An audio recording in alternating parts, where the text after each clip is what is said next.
చోట్ల బాగా చేశారు. కానీ సమస్య ఎక్కడొచ్చింది? నాయకుల యొక్క ధోరణి, వ్యవహార శైలి. తమ పార్టీ నాయకులు చేస్తున్న తప్పులని కంట్రోల్ చేయకపోగా సమర్థించుకురావడం. కేసీఆర్ ఏమో కంట్రోల్ చేయలా, జగన్మోహన్ రెడ్డి అని సమర్థించుకొచ్చారు. నాయకుడు తప్పు చేస్తే అతన్ని పక్కన కూర్చోబెట్టాలన్నటువంటి ఆలోచన పోయి అది తప్పు కాదని సమర్థించుకొచ్చారు వీళ్ళిద్దరు. దాంతో ఇద్దరు దెబ్బతిన్నారు.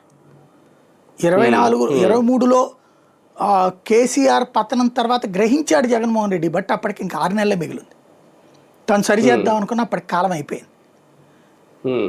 ఈ రెండు చూశాక స్టాలిన్ జాగ్రత్త పడాల్సింది. అక్కడ ఏం జరుగుతున్నది? తమిళనాడులో స్టాలిన్ కొడుకు పరిపాలన నడుస్తుంది.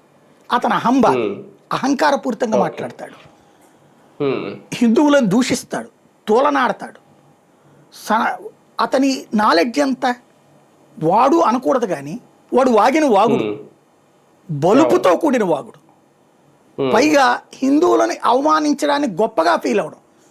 వాడి దృష్టిలో సనాతన ధర్మం అంటే డెంగ్యూను మలేరియానా? చెప్పుచ్చు కొట్టేవాళ్ళు లేక. కొండ మీదన గుళ్ళో దీపం వెలిగించడానికి కోర్టు ఆర్డర్ ఇవ్వాలా? కోర్టు ఆర్డర్ ఇచ్చినా కూడా అమలు చేయకుండా చూడటం తన గొప్పతనమా? వాడు వాగాడు, అది వాళ్ళ నాన్న అదే చేసి.